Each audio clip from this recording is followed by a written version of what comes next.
always be there.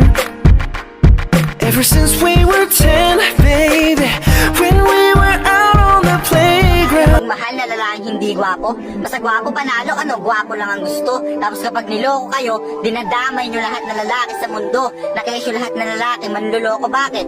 Najowa mo na ba tatay ko? Najowa mo na ba kuya at tito ko? Nanggigigil ako, yan ang sinasabi ko sa inyo. Aanin mo ang lalaking gwapo kung wala namang respeto. Aanin mo ang lalaking may abs, maganda katawan kung hindi ka naman inaalagaan. Aanin mo ang lalaking mapera kung sa bandang huli, susumbat niya din pala. Doon ka sa lalaking kaya kang respetuhin.